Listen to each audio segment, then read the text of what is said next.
Hey, it's Rachel Cooke, your modern mentor. I'm the founder of Lead Above Noise, where we help leaders tweak how their teams do the work so that results stay strong and engagement and well-being thrive inside the work.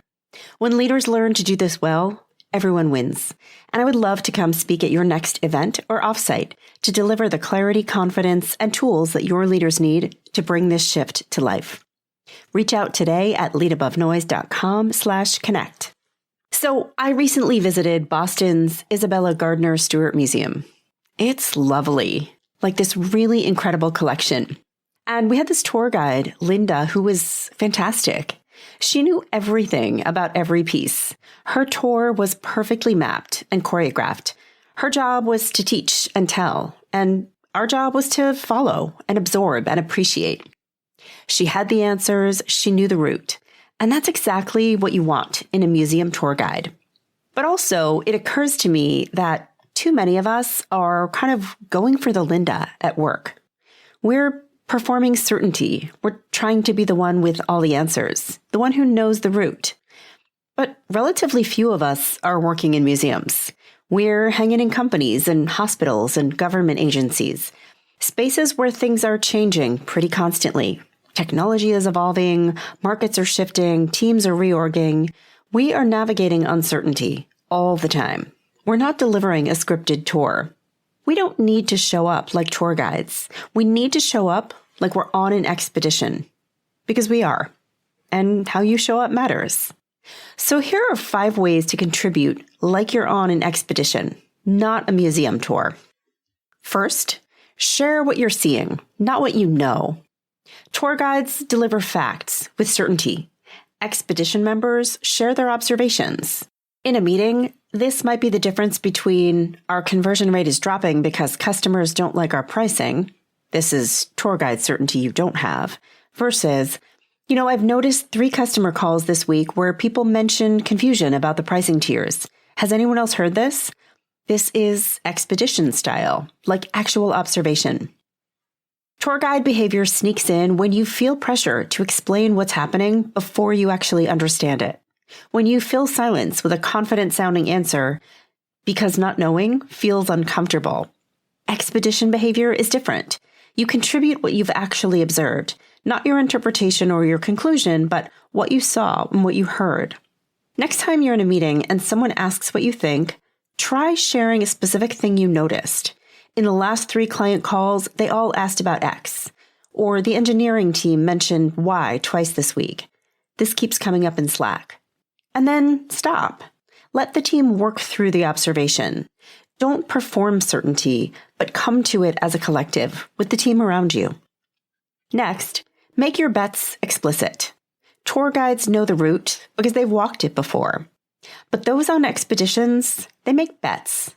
We think that pass is over the ridge. We'll know in 2 hours if we're right. In the workplace, we make decisions with incomplete information constantly. But we don't say that. We present decisions as if we know they're right. And then when they don't work out, everyone's confused because you sounded so sure. And you've got egg on your face. Expedition behavior is being explicit about what you're betting on. We're launching this feature because we think customers want faster checkout. If we're right, we'll see usage spikes in the first week. If we're wrong, we'll see people abandon at the new step. So next time you're making a decision or recommending a direction, name the bet. Say, we believe X is true. And if we're right, we'll see Y. If we're wrong, we'll see Z. Not just in your head, but out loud, so everyone knows what you're assuming and what signals to watch for. Next, treat friction as a signal. Tour guides stick to the route even when it's bumpy, because their path is laid out. But expedition leaders treat friction as information.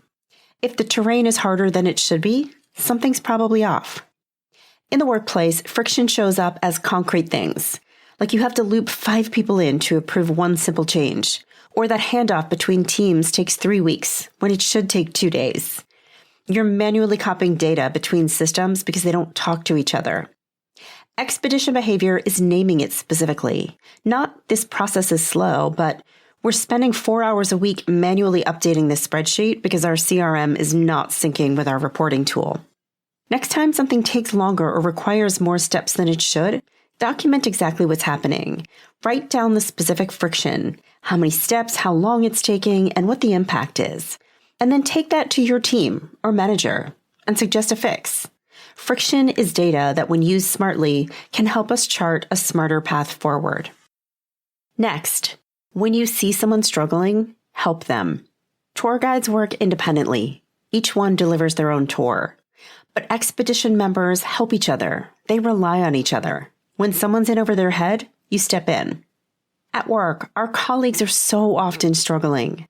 They're drowning in workload or stuck on something they don't know how to solve. But these days it feels like we're all so focused on driving results, we're not always taking the time to look around and spot these gentle cries for help. Successful expeditions require this. We need to keep an eye out for someone nearby who tripped on a branch or missed the next toehold on the climb. So chase your results, but don't lose sight of occasionally scanning the room for someone who may need a hand. Maybe you can offer advice or encouragement. Maybe you've built something similar that they can look at as a reference. Maybe they're trying to learn something you're already pretty good at. Don't wait to be asked. Notice and offer, for the sake of the journey.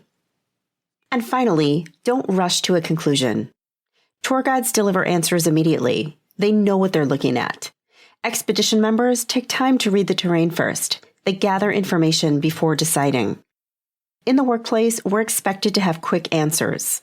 Someone asks what you think in a meeting, and you feel pressure to respond immediately. So you do, even when you haven't thought it through. When someone asks what you think and you don't have enough information yet, say so. I don't have enough yet to form a view, but let me talk to a few people, or let me think about this overnight, or let me pull some data, and I'll get back to you tomorrow. Taking time to gather information before you commit to a direction is simply reading the terrain. I'd love to hear how you're navigating uncertainty at work. Shoot me a note anytime at rachel@leadabovenoise.com and share a story with me. You can follow Modern Mentor on Apple Podcasts, Spotify, or wherever you listen to podcasts. Find and follow me on LinkedIn. Thanks so much for listening and have a successful week. Modern Mentor is a quick and dirty tips podcast. Thanks to the QDT team. Audio engineer Dan Firabend. Director of Podcasts, Holly Hutchings. Ad Operations Specialist, Morgan Christensen. Marketing Manager, Rebecca Sebastian. And our marketing contractor, Nat Hoops.